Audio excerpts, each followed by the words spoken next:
In this guide, I'll show you how to delete contacts in Telegram on a PC. First, open the Telegram app on your desktop.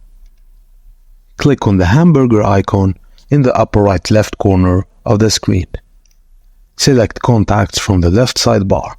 In the pop-up window, find the contact you want to remove and click on their name to go to the chat page. Just note that your chat will be empty if you've never spoken to this person on this app. Click on the vertical ellipses in the upper right corner and choose View Profile from the drop-down menu. Select Delete Contact and then click on Delete again to confirm.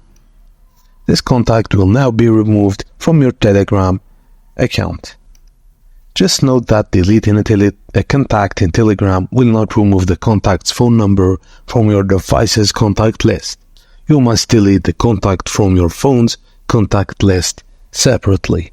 And that's it, guys. Thank you for watching, and please don't forget to like and subscribe for more.